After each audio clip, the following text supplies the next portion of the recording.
at your peak, what were you making there? I think my best year was like 950K. What did you make with us last year? Last year I made a little over 400, about 450. 4. It took me over a decade to get to a point where I could make 900K. The chance. I want to stop you there because that's a great point. You were there over a decade to make 900K. Right. You were with us for not even a year and you made 400K. Right. I just wanted to point that out. Don't do what I did for a decade and build somebody else's business when you can literally come in here, start over, start fresh. It's not even starting over. You're starting smarter.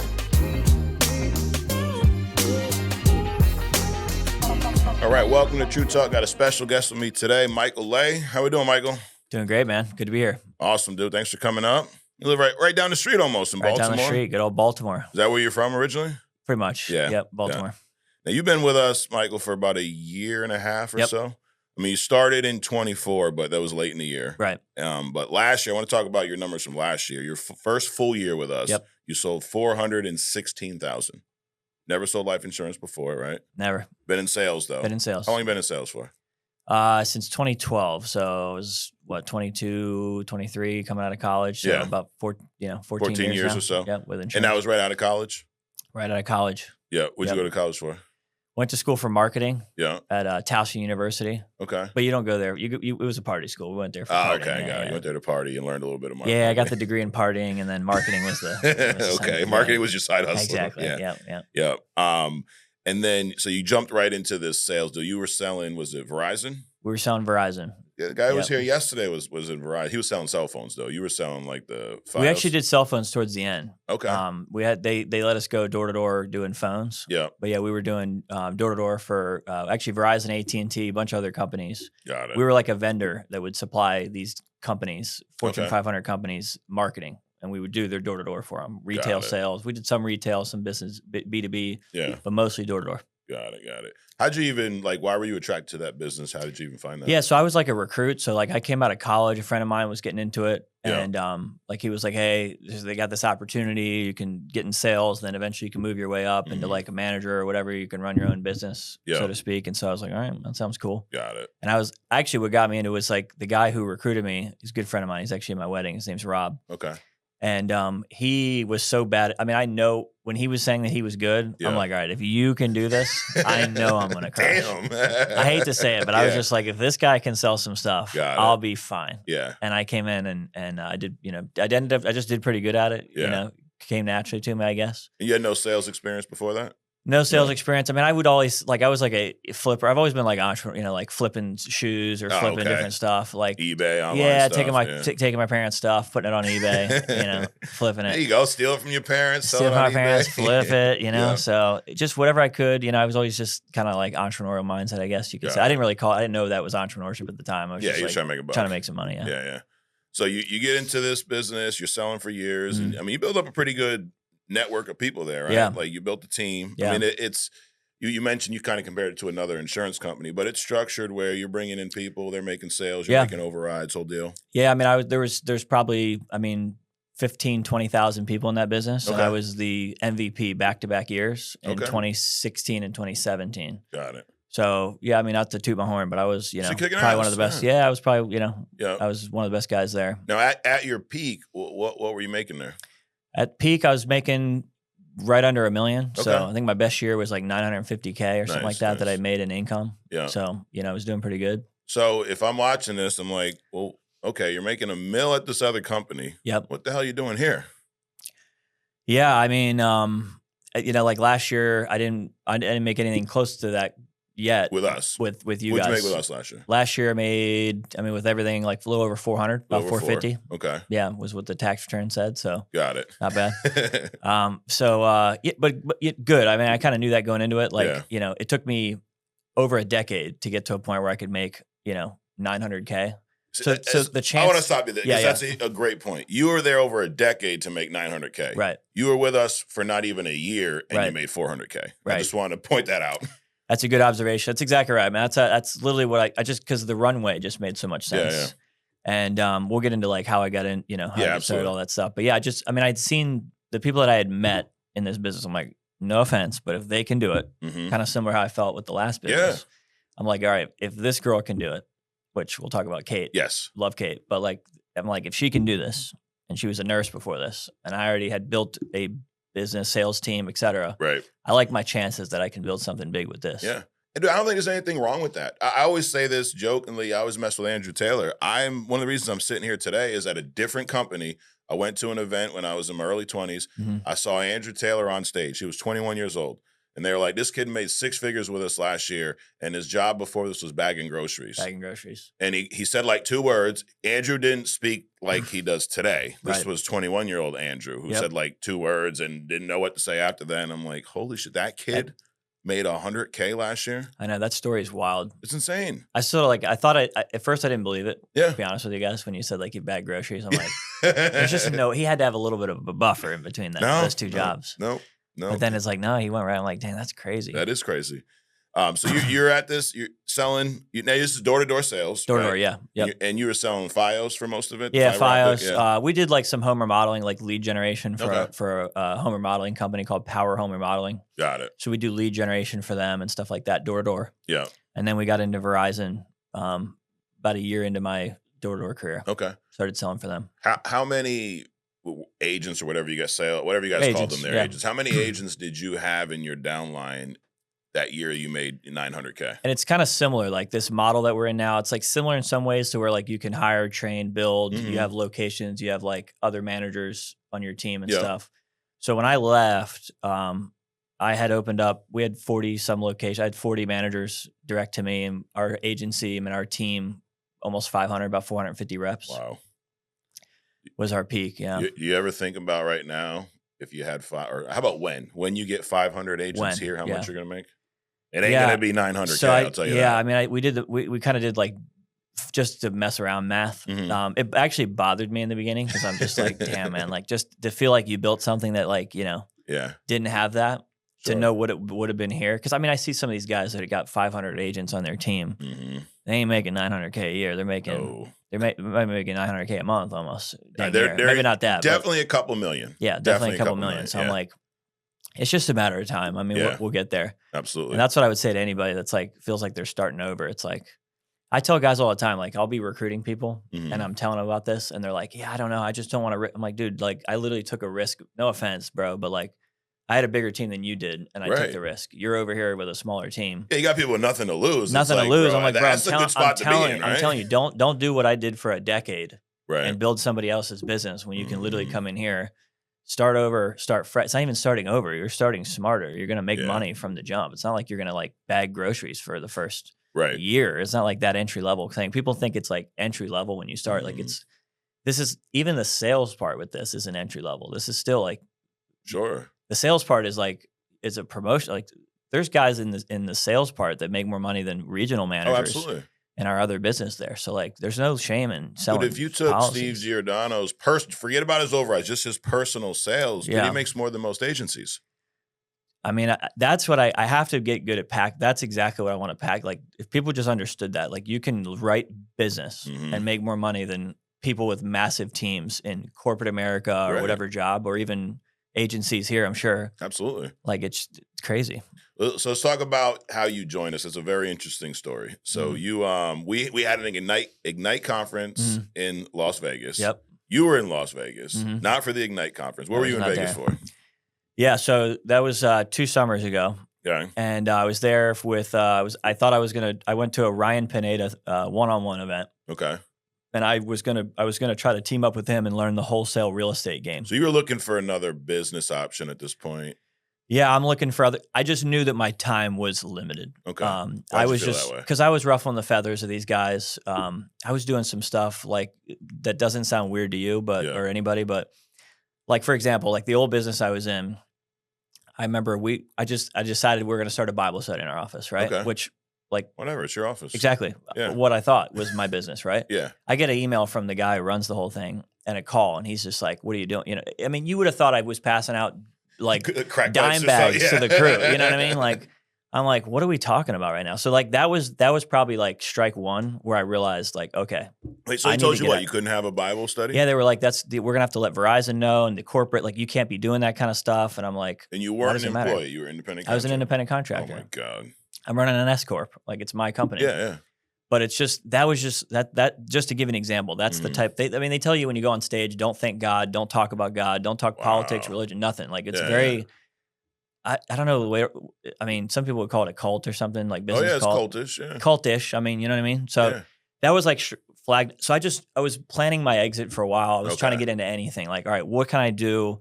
Because you're all you know is this business. I built everything with this. I met my wife. You're making good money, and you're married, I'm making good money. Kids, it's like the golden handcuffs. Like I'm doing well, so it's like it's scary to like, all right, well, what if I, then I go to something else? Where are you gonna walk out of that and walk into a job where you're making the same? So like it had to be. So what I was searching for had to have something that could potentially make what I was making, if not more. Got it. So that's why I figured, okay, real estate. What do I know? Because I'd invested in some properties during COVID. Okay, those did pretty good. Did well. You got a little real estate experience. I had some real estate experience. I'm like, all right, that's done well. So let me go see if I can't double down on what I've already done, whatever. Sure. And so I was thinking maybe I'll just take a bunch of my sales guys. We'll build a like wholesale real estate team. I literally thought of everything.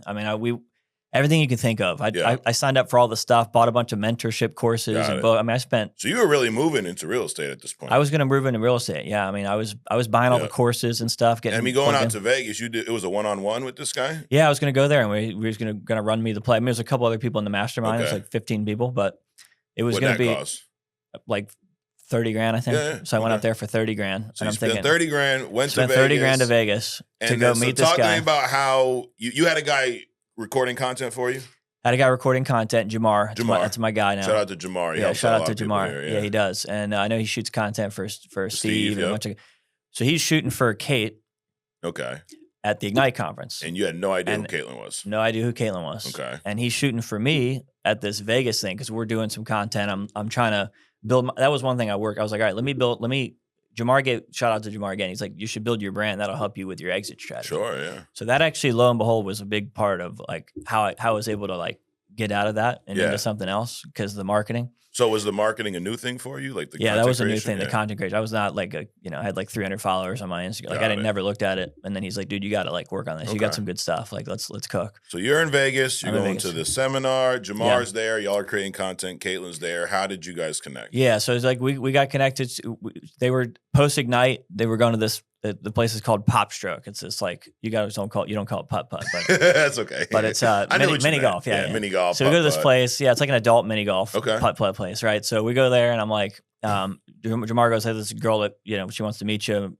Said she's going to try to recruit you, probably just on the low." He was like, "She's going to probably try to recruit you." I'm thinking like, all right, whatever. I wasn't thinking life insurance. I didn't think I'm like thinking nobody in life insurance makes that much money because I had some friends that did like Northwest Mutual and stuff like that. So I'm like, whatever.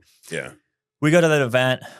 This is after I get done with my real estate thing with this guy who I'm thinking I'm going to be building this team with. Yeah.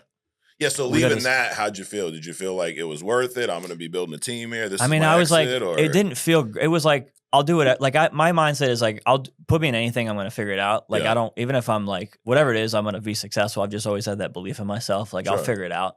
Even if it takes me longer than other people, I'm going to find a way. Mm-hmm. So I was like, I probably could have made that work, but I still felt like I wasn't going to be able to like leverage a lot. I have this big team and this influence, and I'm like, there's got to be a way to like leverage that in some way. And I don't think a bunch of people would be comfortable going into real estate with me. Because first of all, real estate, it costs money to get started, right? I mean, you just dropped $30K on this course. Correct. I'd imagine that a lot of these guys were probably not in a position to do the same thing, right? Right. So it just wasn't going to be duplicatable or scalable at all, right? Maybe not off the rip, but I'm like, all right, maybe that's what I can do, blah, blah. So then I meet Kate. I mean, dude, it's just a blessing. Like looking back on it, I mean, I was thinking nothing of it. We get to this thing. I meet Kate. And there was what was impressive about Kate wasn't like she didn't come off like I've met a lot of people that are very successful. I've met my mentor is a billionaire, the guy who ran this other company and other people. And so I've seen success and I've seen what people and some people are flashy. Some people try to show you that stuff. She was just super humble. Yeah. And she was just like, I'm not anything. The way that she dropped herself down, which was probably by design. She knew what she was doing, trying to recruit, but she did it perfectly. It was just like, look, I was in a hospital before. I got a team of 150 guys. I'm making $2 million. I'm like, you're making $2 million? No shot. You're making no $2 million. You're not making no $2 million. So I'm like, let me kind of like a Wolf of Wall Street. Like you show me some numbers. We might be talking. So she shows me the stuff. And I look at, I'm like, dang, okay. All right. So I'm like, so how did this work? Then I'm intrigued. So then long story short, 2 hours later, 3 hours later, something like that at this putt-putt place. Yeah. I'm driving home, calling my wife. I'm like, I think I found the next play. I think this is it. Like, we could do this. Like, it's insurance, but it's scalable. It's kind of like our old business, but it just sounds way better. Yeah. You know? So for people that are watching, they think recruiting is, this like code that they can't crack. I got to do all these special things. I got to have all this money. I got to look the part. I got to have the best marketing, all this bullshit. Right. What was it about the conversation with Caitlin that made you, number one, interested, and number two, ready to make that jump? Obviously, the money was one thing. Yeah. It was like, the thing that made me want to switch was like, first off, it was just the humility. Like, she wasn't trying to be the center of attention. But a couple of things that like just tangibly that helped was like, how you can still help people. You can make a lot of money. It's a need-based product. Yeah. It has leads. So when she's like, our guys work leads. They're nothing crazy. I mean, I met her team there. They weren't like anything. I wasn't like, wow, these guys are all Series 6 licensed Wolf of Wall. Yeah. I'm thinking like, these like, people on Wall Street or something like that. Right. They're not like that. They're regular people. Yeah. And I'm like, dang, okay, a bunch of regular people. Yeah. Not bad people, just regular, not, whatever. And I'm like, okay, like she just made it seem, it just looked really simple, not easy. And she didn't try to oversell it. I was going to say, she didn't oversell, right? She didn't oversell it. She made it seem like, look, it's not easy, but if you've already had experience, especially for me coming into this, like anybody can do this. And I say that I even tell the guys coming in now, it's like literally anybody can do it. Just don't oversell it. Right. If anything, like talk about the big part and then explain right after what the challenges are. Yeah. And make it like, you know what I'm saying? Like make it relatable. But that's a part that I think a lot of people leave out because they're afraid to lose the recruit, right? Like, like think about if I'm on the other end of this and Jamar's telling me that, this guy's sold for 10 years, he's got a big business, 500 agents, makes, close to $1 million a year. Most people are going to come in and oversell the shit out of you. They won't tell you anything bad because they want you to join. Right. And if you can recruit from the mindset of, I don't care if you join. Let me share it with you because it'd be great for you if you did join. Right. But let me tell you all the challenges too, because if it's not for you, I don't want you to join. Because now I have a headache. Well, then you got blood on your hands too. Absolutely. It's like you told somebody something that just, you tell them it's all great, then they come in and it's bad. Well, now they got fingers to blame. Right. So she didn't do that though. It was really good the way she approached it. And also like people that I think like have ever built any, like if you're trying to recruit somebody that, and that's what I would say to anybody that's like, don't be afraid, like somebody like me, like there's people like me out there, even bigger than anything I've built, but like there's people out there that have big teams, they've had a big network. So don't be like scared to approach them or recruit them. Right. But it's just, the key is like, don't be it. Cause people that have accomplished something, anybody that's done anything that's sort of success, graduated from somewhere prestigious, done something. If you've done anything significant, it's going to be hard. So if you try to make it sound like it's easy and anybody can do it, you're going to lose sharp people because sharp people, they know it's hard. Everything's hard. Nothing's easy. So if you can just slip in some of the negatives and the challenges that people have to go through to get there, the business is going to sell itself. Absolutely. So it's funny. You go to Vegas thinking you're getting real estate. You leave calling your wife, telling her, I'm getting in life insurance. What was she thinking? She thought I was a nut job. I mean, she that's kind of how I am. I'm like kind of like that. Like I have a habit. When I get into something, I get in it. Yeah. But when I'm like kind of not into something, shiny object syndrome. Got it. So she knows. Here you go, okay, ADD so this Mike. is Michael being Michael. Yeah. That's just Mike being Mike. He's got another idea, another business idea. I've always got plays. I always got the idea like, oh, we're going to do this, boom, boom, boom. You know what I mean? Yeah. So let's talk about the move then. So did you jump right away? Did you go back to working door to door for a while? Like, so I went back into the other business. Yeah.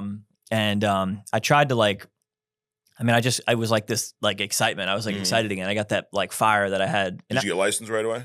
I got licensed pretty quick afterwards. I, like within probably 2-3 weeks, I was licensed. Okay.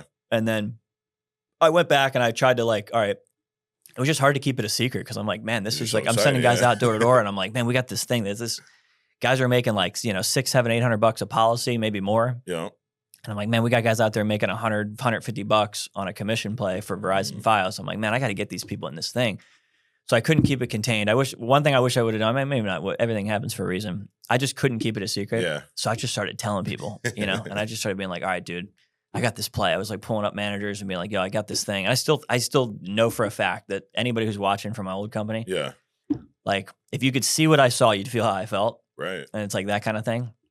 So I just started like, all right, let me see if I can get people. I mean, I know if when I get into something, guys, I had enough influence and respect for people that I poured into. Yeah. Like, Mike, we'll go. Let's roll. If you think it's a good idea, we're down. Let's go. Yeah. So there's some initial guys, and some people were a little hesitant. Still a lot of people still hesitant that are starting to pick up momentum. Yeah. But I went back there, and then they kind of shut that down pretty quick when they realized, the other company, they weren't feeling me trying to recruit a bunch of guys, as I'm sure you can imagine. Sure. Now, so did they give you a chance? Did they fire you? Like, yeah, I mean, it again, like, we had, it was a bunch of strikes. Okay. Red flags that I just started to realize over a time that there was no residuals. I got to a position which is called national consultant, which is like NC. I mean, that's like the most prestigious thing you can have in that other business. So I was a national manager. Yeah. But the problem was, like, the other business, if you get to national and you promote other nationals, you lose like overrides. Oh, okay. And so it's kind of like with this model, which I love, and this is all the questions I was asking Kate, how does the breakaway work? Okay, like, why are you incentivized to help me? Let's say if I get to the point, if you lose we get to the same comp level, we're both at 145, what happens? Right. So I was like asking all these questions. Yeah. Like, I don't know if she was ready for all these questions, but I peppered her with everything. I'm like, I got to know how this works because I don't want to find myself 10 years in the same spot I'm in now. Yeah. So I was asking all this. She's like, yeah, but then the bonuses get bigger as you grow. I'm like, okay, cool. That's cool. That makes sense. So I just, like, the more questions I asked with FFL, and I know it's not quite answering your question, but it's like the more questions that I asked, the more I got excited. Yeah. The more I learned about FFL, the more I was like, this just keeps checking the boxes. It keeps getting better. And it's like, Mike, it was by design because we lived that at a different company. We live that when you get to this comp level and I get to this comp level, we lose overrides. Right. We didn't have a bonus. So everything that we didn't like about that company when we started this one, we tried to make sure we didn't we copied all the stuff we liked. Right. And all the stuff we didn't, we tried to improve because we were producers in the field. So we knew what it was like. Yep. It sucks starting out at 55. I mean, what'd you start out with us? Not 55. 80, I think I started somewhere in there. Yeah, over 100. I think I started.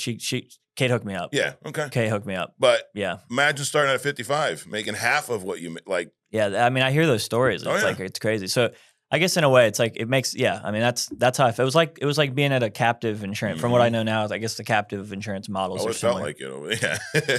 So that's what it was. It felt like that. So I go back and I'm trying to, like, been like telling everybody, kind of evangelizing to everybody, like, bro, there's this new thing, like this insurance play. It's virtual sales. This is going to change the industry. I still talk like that. It's still that. But anyways, brought a bunch of guys over. But I didn't know how to explain the business. I didn't know what the negatives were. I didn't know what the challenges. I didn't know how to explain it. It was just all excitement. You were new and excited. I was new and excited. And so let's just put it, long story short, brought a lot of guys. A lot of guys did get contract. We contracted like 100 people in like 60 days. Okay. Starting off. So like we got after it pretty quickly. Yeah. But just a bunch of them were, I wasn't ready to bring on. So that kind of deterred me. Maybe we'll get into that. But like from start, I'm like, all right, let me get a handle on this thing. Let me get good at this first. So were you initially expecting, like, I'm going to bring all these people over, they're going to start selling, and we're just going to duplicate what we had at the other company? That was it. That was what I thought. Yeah, that's exactly so what really happened? So what'd you find out? That is what I thought would happen. I'll just bring my 450 agents. Right. All my managers will want to go. We'll just pick up where we left off, and I'll just make residuals and overrides. It'll be great. Yep. So that's what I thought would happen. And then what actually happened was guys got started, and I mean, I'm doing everything. I mean, meanwhile, we're starting a new business. I still have my overhead from my old business, so I still have expenses. I still have a lease that I gotta. Yeah. I was still like 5 years into a 10-year lease, so I still got this like. Wait, so a lease on an office that you paid for that they told you couldn't have Bible study in? Correct. That's funny. Exactly. Yeah. Well, that was why I was looking for other stuff. I was told I can't have a Bible study in our office, which, like, to this day don't understand why it would matter. It's after hour. Who cares? I mean, like, so like I was telling you earlier, it's like you would have told the email and phone calls I was getting when I said I was leading a Bible study was like as if I was passing out dime bags to the guys. You know what I'm saying? Like, I'm like, dude, who cares? I mean, like, the right kind of dime bag, if you ask me. Right. Yeah. So, like, I'm over here, like, starting this Bible study. I'm not thinking anything of it, but that was when I realized, okay, I don't own my business. Yes. I have to get into something where I can have control. Yeah. And that was like 3 years ago. So about a year before I started is when I got clamped down. That going into 2024 was when I was real out about, like, whatever, I'm going to have a Bible study. We want to grow in that thing. It just was important to me. It had done a lot for me. Sure. So that was that. And then I was about to promote a guy to national, and I was going to lose overrides on him. So I knew that leg was gone. I had another guy coming up. The comp was like penalizing me for having a big team. I'm like, I'm doing really well. So you would have made less money as you're growing and promoting these people. Yeah, and it just was like, man, how does this make sense? Like, that's not what I was promised when I started. Like, y'all make it seem like it's passive income, you get overrides. I mean, the guy who runs the company was like making it seem like when you promote people to 401k. And I'm like, that's not a 401k is like you put money in it. Right. I mean, now I'm in insurance. I don't like 401ks either. Yeah. Like, you know. Unless you're getting a match. Unless you're getting a match. But I'm like, you're calling it a 401k. His point was that it's an investment. You can set it and forget it kind of thing. But I'm like, dude, if I leave, like the overrides don't go with me. There's no residual income. There's no passive. This is just, you just make more commission, which is fine. Yeah. But just call it that. Why are you guys making it seem, and you're lying to people? Because then you go in and just the bait and switch we'd have to do to get people to, it's not really door to door, it's face-to-face marketing. Well, they want you to chase the dream because how many people are actually going to make it to that national level? You got all these guys that are in the, middle management equivalent where they're dreaming of getting there. That's exactly right. Yeah. Yep. So they're selling the dream. I mean, I was doing it. I mean, I get to play. I was doing it for a long time. And that's another thing. I just lost. I couldn't keep. You felt like you were compromising a little bit. Like when I'd have to tell people stuff that I knew wasn't true. So you're lying to people. Felt like I was lying to people, and you're kind of selling this thing. You're telling managers they don't have to go out in the field. Then they get to management. They're out knocking doors. Right. It's just it was always half truths kind of going. Yep. So then when I met Kate, it was just understanding the models. Was just breath of fresh air. So I was like, man, I'm going to get as many people as we can. Yeah. But knowing what I know now, some of the people that I was bringing in, they weren't, I was not good at, I didn't set the right expectation. Okay. 100% my fault. And then 2 was like, some people just aren't ready to like be entrepreneurial like that. They're not ready to like be self-accountable. Mm-hmm. Whereas the one business, the business we were in before, I do think helps people. It's kind of like boot camp. Like I do think people should, sometimes these companies like, I don't know, the practice company you guys were at, captive companies, like they do teach you a lot of skills. So like we did build a lot of like habits and disciplines. Oh, dude, we learned a lot from them. I don't look at it as a negative experience. We learned a lot. Yeah. And we learned what not to do if you're running an IMO to your agents. Correct. So it was like building that. And then so realizing that a lot of people just, they have to come in, and the idea of like spending money on leads was tough for a lot of our guys coming in. Cause I was also dealing with like reps. I wasn't bringing in big guys right away. People think like, oh, Mike, you came in, you had this big team right off the rip. I'm like, dude, like the guys that are making money, they're not coming over right away. They're going to take some time. Yeah, so I'm getting a lot of the guys that are like, I mean, I was going to quit anyways. Like I might as well come with you. So like, that's what I'm working with to start. Yeah. And then of course so now we're better at setting the expectation, and our success rate of agents is so much better than it was before. So let's go back to the beginning. You thought you're bringing the whole team over. We're just going to pick up where we left off. That didn't work out. So then you got in the field? I got in the field, man. What was that like?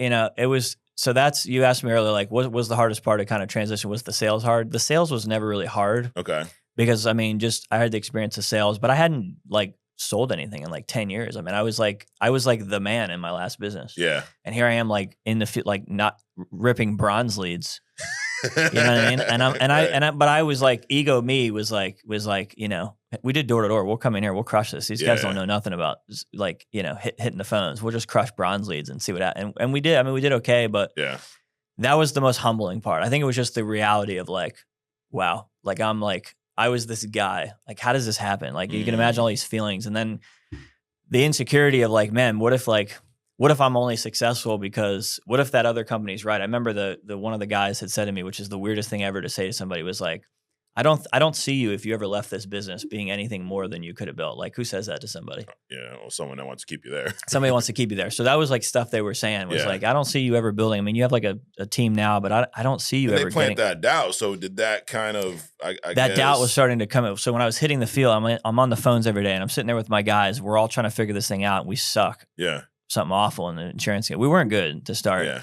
And I'm just sitting there like, dang, man, like this is like, man, maybe what if they're right? Like, what if I've never built, I mean, that's true. I came out of college. That's all I knew is that old business. I was really good at it. But what if I'm just it's like a quarterback that switches teams that had success. It's like, are they a system guy? Right. Or are they actually, are they them, or can they do it in another team? Right, so that was the feeling I was feeling of like, all right, well. So you were uncertain once you got on the phones for real and realized like, oh shit, what if these guys were right? Yeah. Meanwhile, I still have my overhead and my expenses from my last business. Okay. I'm getting IRS back taxes that hit me out of nowhere. Yeah. I'm starting this new thing. I'm trying to finance everybody's business because I don't know how this thing works. I'm thinking, let me just give all these guys leads. Yeah. I'm draining. I'm like, all of a sudden savings, investments are starting to deplete. I'm sitting on the phones like, did I make a bad decision? I remember many times with my wife, and luckily we had done some things that were smart. We'd already bought a house. We had some things going, but like, just like the reality, and then 2 kids, and I'm like, okay, this just has to work. Yeah. So I was just like, we're gonna hit the phone, we're gonna make it happen. Like we don't have a choice. So last year was really just like, we just have to make it happen. Like 400K Hall of Fame. I wasn't like pushing for Hall of Fame. I was fighting for my life here to get this thing rolling. What so going from, you think we're gonna kill it on the phones, we get started, we suck, then obviously you figured it out. Yeah. How did you figure it out? Like, was it training? Was it talking to Caitlin? Was it trial and error? And then, so 2-part question. How'd you figure out? And what were the things you changed to get onto this path to make it? Yeah, so like big thing too for us, we were very much in the old business was very like, we were all about systems. Like we had our whole door-to-door team like dialed in. Like everybody had the same process, which is good and bad, but I think it's good for new guys coming in. Yeah. Give them something to start with. Yeah. So we actually reached out I got the opportunity to get connected with, and no disrespect to Kate, but that's what I like about this business is that you can learn from anybody. Mm-hmm. So I got connected with Ronnie Salem at our first night. Yep, we love Ronnie here. And he's in Philly. Yep. We're in Baltimore. It's an hour and a half. I said, dude, can I please come to your office and just come check to see what you guys are doing? So that was about 6 months in to this. It was like, I guess last year, about around this time last year, maybe a little bit, maybe, I don't know, whatever, February, March last year. And I go up to his office and I'm just like, wow, this is what I'm used to. And no disrespect to Kate. I mean, everybody has their own way of doing stuff. Like Kate's really successful in certain areas. But like Ronnie just had this thing dialed in. Like his guys were, and I'm like, okay, like he's running, and all his guys are in office, which that's how we built. I mean, door to door, I had a bunch of guys in the office and stuff like that. So I'm like, this is what I'm used to. Yeah. So we went in there and just saw his system structure. We copied, we wanted to we got to systemize this thing. We got to make it simple for people. Mm-hmm. One system just to start. Yeah. So a little bit of micromanaging in the first 90 days. Let's get really dialed in. Let's all say generally the same thing to start. And then once you can write 20K, go say whatever you want. Use whatever, like at some point you got it. You make your own sales. You got to make your own sales. Yeah. Like I say like in the beginning, like for us, it was like your first 20K, but your first 50K, you're going to have to get off. You're not going to make 50K reading a pitch. You got to like be your own, in my opinion. So I think it was like that. It was like just dialing in the systems. That's what got us like it started to click. Like, okay, this is just a death benefit. It's not that deep. Mm-hmm. But when we started, it was like 4 different and I got just a lot going on. And I'm like, I don't, which is good, which one's not. Maybe that's like the thing, because we were watching every video and seeing this guy likes it this way, and we're like trying to combine everybody. And I'm like, damn, and then I'm like passing that down to the team. The team's confused, and I'm just like, I don't freaking know, man. Let's just. So Ronnie kind of helped us like simplify. Yeah. So that, I don't know if that answers it. But, absolutely. Now, would you say were you treating it maybe more? I'm just asking, more transactional before you met with Ronnie and realized what they were actually doing, or? Yeah, I mean, it was kind of like a pitch. I mean, we were just so trying to make money.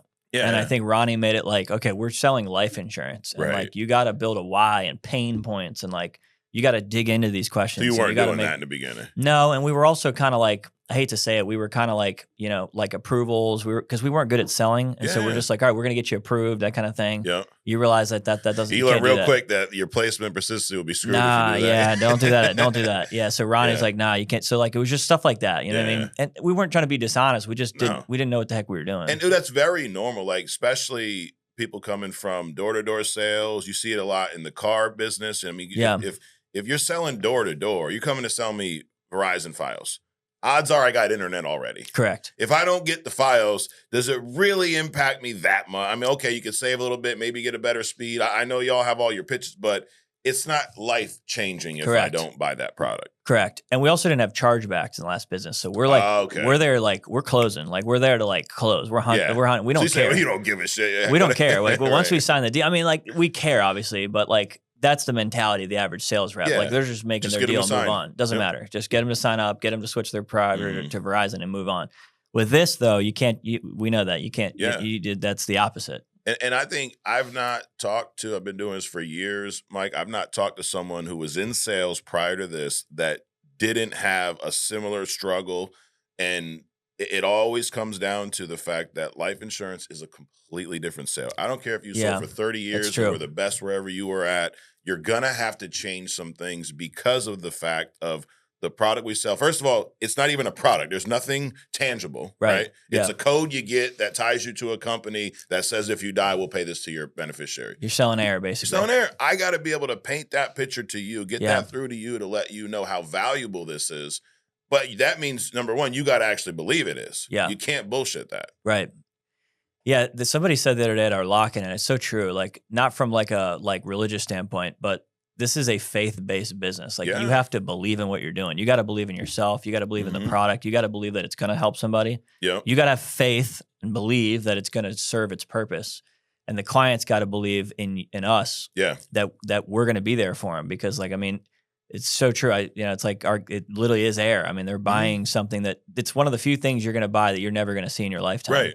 You're buying an idea. You're buying an idea, and you're believing that it's going to pay out, and you don't even know if it is, because you won't be there to see it. Exactly. So it's just it's a different sale. Yeah. And you touched on a couple of things that I want to talk about. I want to talk about how you guys are doing this in your sales presentation, the why and the pain points. Mm-hmm. That, I mean, Sean used to say, it's like, you know, there's a dam that we have to fill, you know, all these analogies of like there's a leak in the boat, we got to plug it. We got to find what the pain point is and solve that. We're problem solvers, right? Totally. So talk to me about in your what's working now, because you obviously got to figure it out. Right. Where in your process, and you can tell me exactly what you say. Where do you bring up the why? How do you bring it up? And where are you focusing on the pain points? Yeah. So, I mean, the why, I mean, for us, I mean, obviously everybody knows now it's like no why, no buy, right? So the pain points, I mean, it's like, which is like you're identifying a couple of things. It's like, all right, and it's always important to mention the name of the beneficiary. So it's not, you know, your beneficiary. Okay, and what's their first name? Just out of respect. Yeah. Just so I don't call them beneficiary. Okay, John, got it. Okay. And then when you guys fill this out, I guess your main concern, like most families, you just want to make sure the family was covered in case anything were to happen to you, right? Or when that day does come. Got it. Okay. And then what do we, when we're talking about John or whoever the beneficiary is, what were you hoping you would be able to cover? What are we trying to protect them? Is it a mortgage we're trying to protect? Is it, you know, the final expenses? And then we're digging into that. Yeah. Then I'm going into, okay, and then do you have any coverage right now, or what does that kind of look like? And then we're kind of trying to gather as much intel as we can. Mm-hmm. And then it's like, okay, so you don't have any coverage now. And then you're just basically like we always say, like a good lawyer asks questions they already know the answer to. Yeah. So you're not asking for information. You're asking because the client has to say it out of their own mouth that they'd be screwed if they didn't have this coverage. Yeah. So it's like, okay, so just so I understand, like, I guess if you didn't get this in place, and we call it a consequence question. It's like, so I guess if you didn't do this, what would that look like for John? Would he have to like come out of pocket? I mean, how would that work? Yeah, he'd probably have to do that in like a GoFundMe type situation, or what would that? Yeah, and exact. So I guess what I'm hearing is like, you just want to make sure that when that day does come, there's John's not coming out of pocket for anything, right? And that family's covered, and that he's on his worst day, he's not going to have anything to worry about other than the fact that, you know, he can mourn and have that day, and you're just bringing them to that, we call it like bringing them to the pain point. Yeah. Like bringing them to the future and having them sit in this driver's seat of what that's going to look like when that day comes was huge. And we were terrible at that in the beginning. And that's why we couldn't build that why. And that's why we got hung up on certain areas, the social and the banking. Then it's magical. Once you get good at the why, then the socials get easier to overcome. The banking get easier to get, all that stuff. And I love that you said that, because what happens with a lot of new agents is they get some objections, right? And it's usually exactly what you're talking about. And they think it's the social. They think it's the banking. The guy, I can't get him to give me the banking. Well, that's not the part of the objection we need to worry about. The reason you're getting that objection is because what you're not doing in the beginning. You're not finding that pain point. You're not finding that why. Because if I've gone through all that with you and you tell me my wife is screwed if I don't have this, you ain't gonna be hesitant about giving me your banking info. Yeah, now the social is like, the social is almost like you don't care about your family. Like, you're not gonna not give me the social, bro. Yeah, it's like giving your middle initial at that point. Here it is. Right. It's like, you know, yeah, if you didn't give me your social and you have a good why, that's almost more on them, that they must not be serious. That's a different thing. But yeah, you build that out from the why 100%. Absolutely. So that was something, I mean, completely new, right? Because when you're doing door-to-door sales, you ain't not getting that emotional with them, right? You're talking about saving money. What do you have now? What are you paying for? We would always say, you probably got those buffering wheels, like most people, you know, when you're loading the internet up and it goes like that. Yeah, we're going to fix that. Right. So that's what we were working on. Yeah, it's not an emotional thing. It's like, okay, I get to my, you know, I can get to YouTube quicker. Cool. No. You know, I can watch it in 4K instead of 1080 now. Yeah, which is actually a cooler sale. Like, our agents have a lot more. It's a lot more. There's a lot more to it. Yeah. It was very easy to get bored with the Verizon sale. Like, this sale, like, even for me, I mean, like, people are like, you know, what do you think about, like, you're in the field again? Like, you're selling now? Like, I'm having a blast. I'm having a good time kind of learning. I mean, I'm going to do it anyways until we get to $1 million a month. So like, whatever. And even still going to rip beyond that. It's not that difficult. Like once you get good at it, it's kind of fun. I mean, there's a lot of moving parts to it. It keeps you engaged. Yeah. Do you enjoy, forget about the money, the potential, all that, the actual sale? Do you enjoy this sale more than any other sale? Oh yeah. Hands down. I mean, cause like it's a feel good product. I mean, you feel like you did something, like you feel like you're not Robin Hood. I mean, it's like, we're still doing life insurance, but it's like, yeah, you feel good about it. I mean, it's like, families really thank you. And, I have not had a death claim, which is really weird. You haven't had one yet? No, I don't. I mean, I don't know why. I mean, maybe I was doing a lot of like IUL, so maybe younger folks or something. I don't know. But I haven't had that yet. Yeah. Knock on wood. But well, so I always like to talk about that aspect. But so since you haven't had one, how, I guess. My agents have. I've had agents that have had 4 or 5 of them. I just never have. I don't know why. But going into these appointments without having the death claim, how are you still grasping the fact of how important this is without actually living through that yet? Because I mean, I just like I hear other stories. I mean, I'm on the trainings. Our guys like I'm a big fan of like the 90% is showing up. You got to show up to training, show up to the calls, show up, just network. There's people that are more successful than me doing this. Yeah. Like I mean, I was watching this stuff when I first started. I was watching all the podcasts and stuff. I'm hearing people say it. So I'm like, all right, they keep saying it. It must be important. So I'm like, I'm just going to believe them. I don't need to go through my own experience to have that conviction. Like I believe it. It makes sense. Like these, when they die, they're going to need that. Oh yeah. So and my brother just started with us like a couple, actually it's been like 6 months, but he's had like 2 death claims already. Really? And I've had none. He's like, how do you have no, I don't know. Yeah. But yeah, I mean, it's like, so the conviction comes from just, you see that, Yeah, like that makes perfect sense. Like I remember, Sean started about a year before I did. Then he recruited me and he had a death claim first. And just like you said, I used that story, to understand. I used that story in the house until I had one myself, Yeah, I mean, obviously it's inevitable. It's going to happen at some point, but So I mean, that was really what it is as far as building the conviction, building the why. Yeah. So it's just, and plus, like, I just like when it comes to selling, like, I mean, you have to really like, it's all about focusing on the other person. Like if you're not selling, you're serving. And so that's one thing I will say I took from the other business is like what made me really good in the last business was like a service-based attitude. Like whoever serves the most earns the most. So like, you got to look at it, like put yourself in the other person's shoes. Right. What are they experiencing? What are they what do they need to what do they need to hear? Yeah. To help them make a decision and ultimately, protect their family. And, one of the biggest things about our process is it's all lead based, right? Like you're knocking on doors. Right. How many doors would you have to knock on before you even had, an appointment or whatever you guys called it? So we had a system. It was like, you're going to do like 3 laps on 60 to 80 houses, maybe 100 houses. So 3 laps, you're going to knock probably 300 doors. Yeah. You're going to go do that lap 3 times. This is a day. A day. Yeah. 300 doors a day. And you're walking probably 12 to 15 miles a day. Okay. Like you would come back, guys would, I mean, you're going to lose some weight. Like if you're looking for a weight loss program, I mean, knock some doors for a little bit. Right. So our guys are all, so like you would definitely have that. And that's summer, rain, sleet, shine, snow, every single day, 6 days a week. Wow. And it's 300 plus. I mean, it was actually even more when we were doing the home remodeling stuff, but. Well, so let's take a normal day, right? 300 doors I knock on. Yeah. How many am I, what's considered good, like for appointment sits, whatever you guys call it? You're going to talk to probably like maybe half of those people. Okay. So you might talk to, you're probably going to get like if you 60 doors, 30 talk tos, 5 presentations or 5 sits. Yeah. And you're trying to close 1 to 2. 1 to 2. 1 to 2. And you made, if I was a new guy there, what would I make? $200 a deal, maybe $250. So a good day would be $200 to $400. $200 to $400 a day. We call it ringing the bell. Wow. So you would ring the bell if you hit 2. Yeah. Yeah.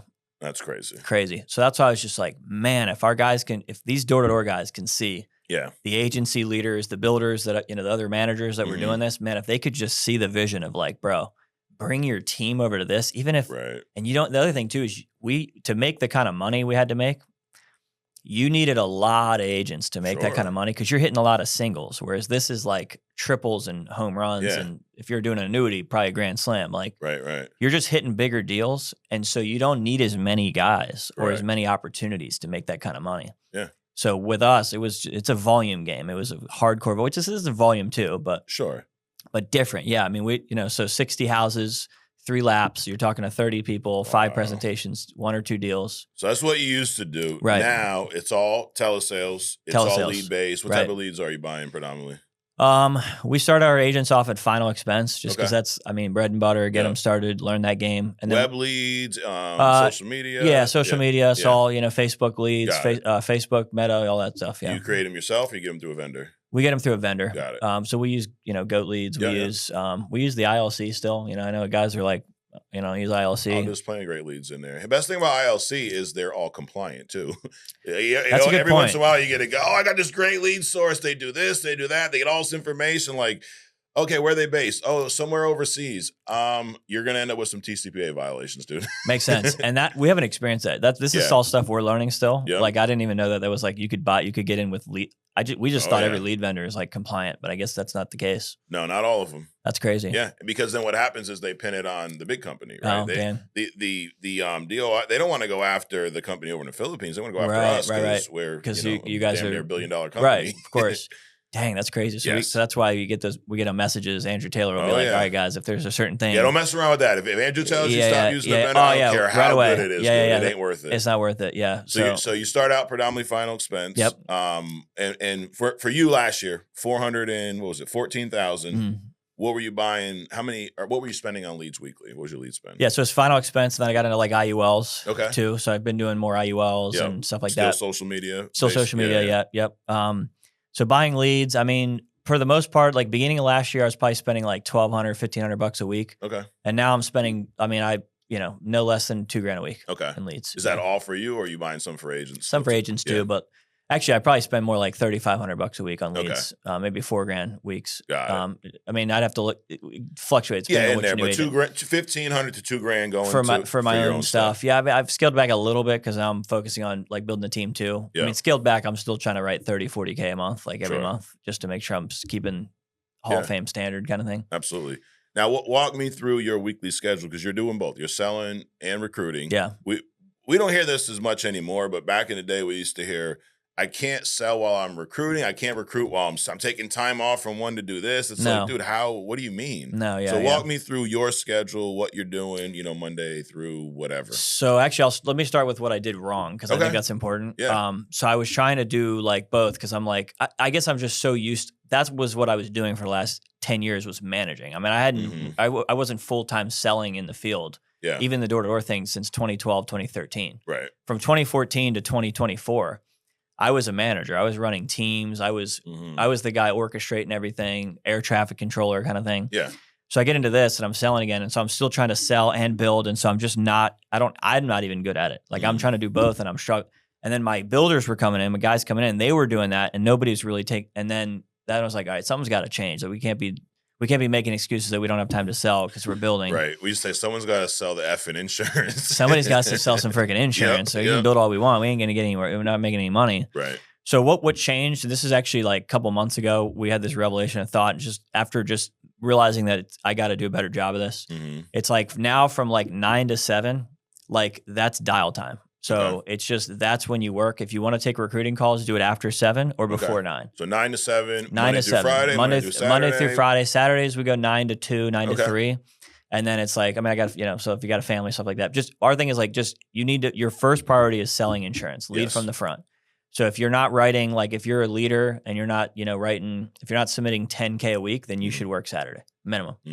Like minimum. Okay, so Saturdays are optional. If you kicked ass all week, maybe you don't need to. Yeah, if you kicked ass all week, that's cool. I mean, it's like, because I don't want to like babysit people. You should be responsible. Be an adult. Like if you need to make money, go make money. Now, if you don't have money and you didn't hit your goals, or if you tell me you're trying to hit a certain monetary goal and I see you not working Saturdays, I'm going to call you out. Absolutely. So it's more like that. It's just, but we have pretty good attendance on Saturdays. We actually have, our production doesn't drop that much, believe it or not. And you got an office.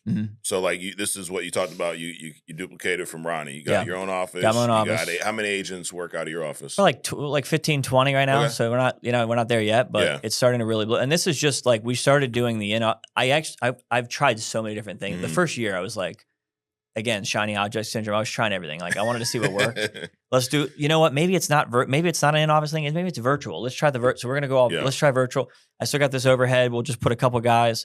Let's try this lead play. Let's try. So just the first year was just trying everything. Yeah. And realizing that like it doesn't. Everything works a little bit. Right. It's just what I've realized is like now it's just like you got to pick like what works for you. Yep. And for your what you want and build that. And then everything else kind of offshoots from there. And that took me, unfortunately, embarrassing to say, it took me only a year or so plus to figure that out. Hey, you know what? You figured it out. I figured it out. Exactly. So now it's like, okay, let's lock in. Now we have a play that's really working. Yeah. And I mean, even yesterday we submitted 60K as a team. So like we're getting, I mean, what are you guys issuing, or what did you guys issue last month as a team? Last month, so last full month was we did like 500. 500K. Yeah. Nice. And the month before that, we almost did 600. So how many agents got paid? We have, I mean, it's like, it's hard because like the writing agent says what it's like says 68 agents, but I mean, they're not all full-time agents. So sure. But 68 agents at least sold one policy and got paid. Yep. Yeah. Yep. And then $500,000 in volume. $500,000 in volume. Yeah. Not a bad program. Not a bad program. So you got about 20 or so that work out of the office, and then other people scattered out throughout the country. Yeah. And I'm realizing now that like the in-office thing is like, for every in-office agent, that's like 2 or 3 virtual agents. It feels like. I feel like the in-office just is like, you're going to double fat. And I'm just like, that's our priority in 2026. So we're just recruiting a ton of people into Baltimore now. We have like 30 guys about to get licensed in Maryland. Love it.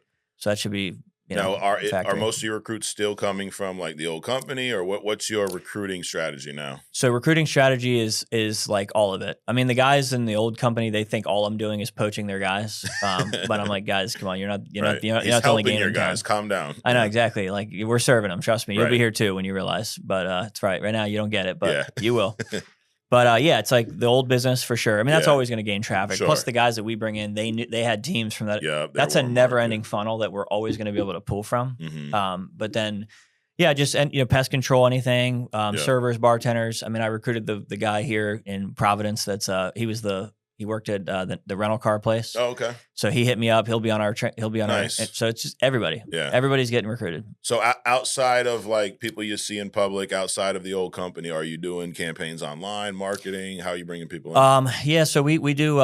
We're starting to get into like job boards. That's actually how we built up. We were monsters on Indeed. Okay. So we run a lot of Indeed ads. Yeah. And we bring a lot of people in that were looking for jobs. The problem with Indeed though is that the people we were attracting in the last business were very like job-minded people. Mm-hmm. And so we actually start our reps off in the old business W-2. Oh, okay. So they're used to W-2. And then of course, when you get promoted in that other business, then you become incorporated. Yeah. And you get your own business. But you get your own thing, whatever. So with this, it's 1099. So the job thing has not worked as well because it's like, I'll be real with you, man. We used to bait and switch a lot in the old business. So we were kind of like making it, you sound it real fancy on a job posting. Yeah.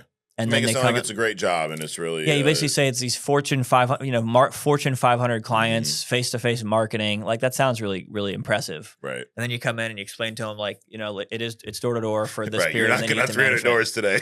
You're knocking on 300 doors, and so that would definitely like you can imagine we had a lot of bad reviews. Sure. We had good ones too, but it was like that's the kind of business it was. It was just savage. Like, but does that stuff like since you did it for a long time, does that eventually weigh on you knowing that you're doing that? Yeah, it does. I mean, especially since like a couple years ago I had like a powerful like spiritual encounter. So like I just couldn't be, it was like I was compromising every day and I just couldn't do I tried to run it like I changed everything, my ads, the way I present. Like I just wanted to make sure it was a good representation of what I believed. Mm-hmm. And it didn't work. Like it's funny because like when you actually tell people it's door to door, your recruiting drops. Right. When you tell people that it's we weren't telling people it was door to door. When you do certain stuff like that, when you tell people that it's actually what it is, like, so it's just really a difficult business to run if you run it like, which I really love about FFL is that like you can just tell people you don't have to oversell it. Like I wish people could understand that like you don't have like this business is already a cheat code. Right. Like you can't shortcut a shortcut. No. Like this is already a shortcut. Mm-hmm. So if I can just come in and everything that I've now realized, in the last decade or whatever, sales, leadership, building teams, it's already a shortcut. So don't try to shortcut it. And it's just, you don't have to oversell, it's a beautiful thing. Like the fact that you don't have to compromise who you are. You can just bring in an honest person. Say, look, we buy leads. There ain't going to be high intent, fresh leads right off the rip. You might be down age. Right. You're going to be on the phone for a bit, but it's not forever. Mm-hmm. You're going to get good at that. First 90 days is going to be like Jurassic Park and then it'll be Disneyland after. I like that. But it's going to be Jurassic Park, so you better be ready to go. A lot of product knowledge. You're going to have to learn a lot of stuff to get your license. You're going to get a chargeback the first time. You're probably going to invest in leads for the first time you ever had in your business. So it's going to be a roller coaster first 90 days. But if you can come in and follow what we're teaching, plug in within 90 days, you make it the first year, your chance of success is going to be insane. You're going to be fine. Absolutely. What was your spiritual awakening? What happened? Yeah, so it was kind of cool. I mean, I wasn't. I mean, I always kind of grew up like, I guess, believing in God, because I kind of grew up like, going to church and stuff like that. So like my parents raised us really well, and I didn't really have any like real negative things to say. But like, yeah, I just it was kind of crazy. I mean, I was just like, I had all the things that I thought I wanted. This is like 2023. Yeah. And yeah, it was wild. I mean, I was in the most lowest place I ever was, because I was just going through the period where the people that I was like the golden child of that other business, and my identity became like wrapped up in that. Yeah. So like you get so used to being told you're this guy, whatever, and so you kind of like ride on that. And when I hit a moment of turbulence, like for 6 months, I didn't do well, and my team wasn't doing great, and the words that were spoken over me from people that I admired, like I didn't know how to handle it. It was like the first time I've never had anybody in my life talk to me that way. Yeah. And so it was the first time literally my whole life, like not in sports, a very good athlete, played soccer my whole life. So it's like, and then, got into the business. It was good at that. But the first time I was getting like, maybe you're just like things that I wouldn't say to my worst enemy. Got it. But it messed with me. But and my fault. I had put my people identity. You looked up to. I looked right? up to. Yeah. And was my mentor. I mean, he's like a very successful guy. He's a part of the guy who was my last mentor. He's a part owner of Snuggie, if you know the Snuggie Hot Pockets. Oh yeah. He's a part owner in these companies. Like, so he's built a huge company and then did all that. And it wasn't like some, hey, we want you to get back on track type stuff. It was like negative. It was like, yeah, you're a piece of dookie, stuff like that. Wow. You're like, I don't know if you're retarded or like just stuff like that. Like, who says that to people? You know what I mean? Right. So I just remember like the abuse. Like I never and I didn't know how to like internalize. And it sounds weird, maybe saying it out loud, but it's like, no, I mean, you've never experienced it. I never experienced that. So I'm like, I'm getting like from people that I thought believed in me, but really it made me realize like, wow, I'm like, and so it just messed with me. And then my team wasn't doing great. And there was some other stuff and relationships and parents. So all this stuff happens, and I'm in the best place financially. That was the year I made a $900,000. Okay. I got a nice car, nice house, like things are good. Yeah. But spiritually, dude, I'm just like bankrupt, man. I don't know. Like, I'm like anxious every day. I'm stressed. I'm struggling with like addictions, stuff like that. Yeah. And then I just like had enough. And I was like watching some YouTube video, and then it was like this guy talking, and I don't know what, something hit me, and I just like, it was like, just pray, like, give it to God, like pray out to God. And I just remember I did that. Yeah. And I said this prayer that he told me to pray, and I felt so convicted. And I was like, the first time I was like, man, I really am like letting God down. I feel like I'm letting God down. Wow. Because I'm over here saying I believe in God, but I'm acting like this and doing whatever, and I'm not really like living any which way that would like suggest that. So anyways, like this thing happened, and all of a sudden I just felt this like power come over me, man. I had never experienced something like in my life, and I've done some drugs, and that was like the best drug I ever felt, and that was like the power of God. Like that was, I felt the Holy Spirit is what I know of it now to be. But it was so real. It was like, I can't explain to you how real it was. It was like, I got a taste of heaven right there. Yeah. And then it just changed, man. The next day, I remember I woke up and I was like, Meg, I'm like, she just could tell something was different with me. And I'm like, man, I just had this like powerful, and I just was like different, man. I called my pastor. I called these different men. I'm like, you'd never guess what happened. Like, it's just everything broke off. Anxiety and depression, all these things I was battling, these things that I was like struggling with that I never told anybody, because I was just kind of keeping it internal. Right. Yeah, you do. Yeah. And I'm not, I'm like this guy, I'm this national consultant. I got all this big team. I can't tell everybody all this stuff. Right. But I just had this vision of like, that's when the Bible study. I was like, man, we got to like, and I just had this desire to start getting in the Word and listening to sermons. And to this day, that's like a habit and practice now. I don't go a day without doing, but it's not on my own strength. It's just this fire. I know it's like in my stomach to go in. Ever since that day. Ever since that day. Wow. That was, it was September 19th, 2023. Yeah. And so since that day, it's just been like that's it's everything. I mean, it saved my life. Awesome, and it was just, it was a very powerful encounter. It was just right in my, place I was living at,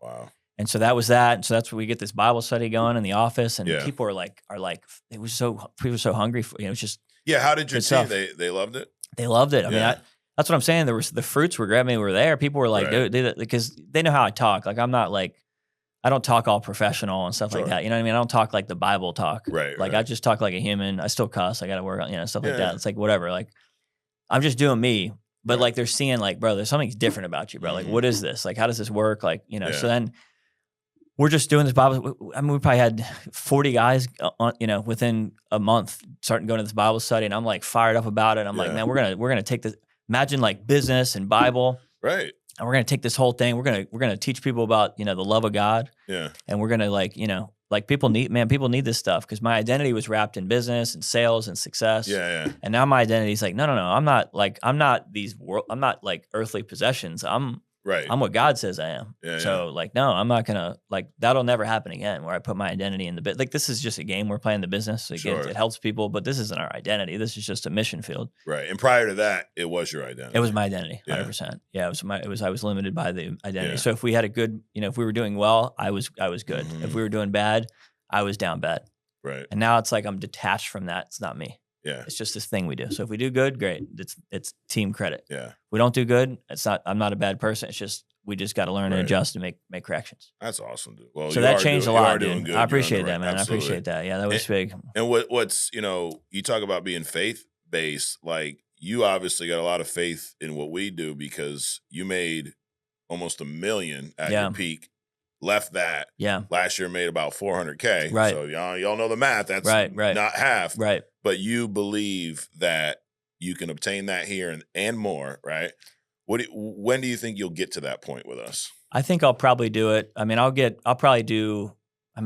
be shocked if it was like less than 600-700 this year. This year, yeah. Yeah, there's no way. Yeah. And then probably by next year, I'll probably be there. Yeah. I mean, I said to the guy, now that we have got things dialed in, like I feel really good about what we're building and how we're doing momentum, which is we got some momentum. I mean, I really think we'll hit $1 million a month by July. And I think once we hit that $1 million, I think it'll just the dam will break. Dude, the first $1 million is the hardest to get to. Yeah, and I guess I don't know why I thought it would. I just thought it would be like fat. I guess I came in. I'm just like, and it really had. It feels like war getting to this point. Yep. But now we got some really good guys that are starting to write insurance. Like we got guys that can now put up numbers. And it was just like, I guess we just kind of like we're kind of riding on our coattails a little bit from the old business. Like, oh, we'll just come in and Yeah. But there is a learning curve to Absolutely. this. And I think I just maybe underestimated that a little bit. But it's it's like, everybody says that though. Once you get to $1 million, it's like the momentum from that. Dude, even us as a company, I remember getting to our first $1 million, dude, it felt like it took forever. And I was looking at the numbers, we were like 90 million last month.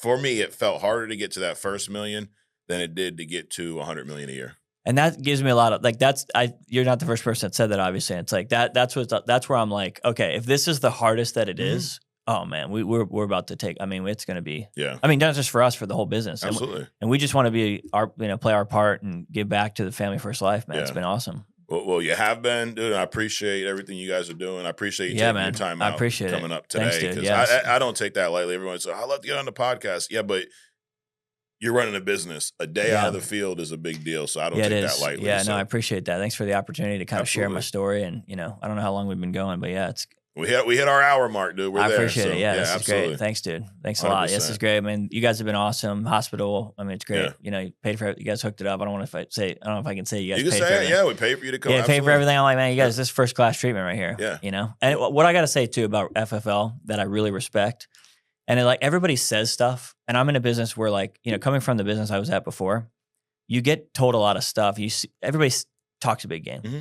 But it's like, then you see it. What I got to say about you and your team and everybody and Sean, it's like, you guys when you say you don't have an ego and it's like, it's all about building this thing and it's like helping the next guy. Like you guys have that. I mean, I came to the office. I'm just, I'm thinking all right, it's going to be like this. Yeah. What were you expecting to walk into? Glass doors and receptionists and the Google headquarters, you know what I'm saying? I'm walking in, no disrespect. I mean, everybody's looking sharp doing their thing. Very intentional. Yeah. But it's like, man, this is a massive company, and you guys act like you're just like a startup, right? Like that's crazy, bro. And the fact that when Sean said that, my first event I went to, he was like, "There's only I don't know how many staff he said, but it was less than 20 or something at the time." There's less than 30 right now. Yeah, less than 30. Maybe you guys have added some in the. I want to say it was even in the 20s when he said that, probably a year 25. ago. Yeah, and I was just like, how does this massive company only have 20? That just goes to show that's efficiency. And that's not flash. That's not ego. That's not unnecessary spend. That's not big overhead because you just want to have a big overhead. Right. And that's very hard to do. I mean, it's really easy to have a big overhead when you're making that money and to justify that cost. Right. I mean, the other business I was in, I mean, it's hundreds and hundreds. It might be, a couple, maybe even 300-400 people. And I'm like, I don't know how many insurance companies have that big of a business with that small overhead. Right. That's crazy, man. But that just goes to show that's coaching, that's leadership, that's belief, that's vision. I don't know. I see that stuff, and I'm just really like appreciative. The IMO we came from has probably at least 100 staff, maybe more, 100 to 200, somewhere in that range. And we do in a month what they do in a year. Are you serious? Oh, yeah. And that's what I mean. It's just like, it's just different. Dude, FFL is just different, man. You guys are just different. I've never seen anything like it. Yeah. So it's impressive. I'm excited to be a part of it. Absolutely. Same. So, well, and it's hey, we can't do this without you guys. So. Yeah, I appreciate it, man. Absolutely. Awesome. Yeah, we're going to big things. We're going to blow up. Yep. We'll keep kicking ass. Man. I know you'll be at the event in January. Annual convention. Guys, go get registered if you haven't already. FFLconvention.com. The tickets will sell out this year. I mean, you were there last year, blew out that building. Crazy event. Yes. Nick Saban's going to be some big speakers, big we got stuff. Saban, we got Stephen A. Smith. We got some others we're working on. We're going to announce real soon. Okay, cool. Yeah, that's going to be fire. Absolutely. Can't wait. Thanks again, Mike. Guys, thanks for watching. Subscribe if you haven't already. You know where to find us every week right here on True Talk. We'll see you next week.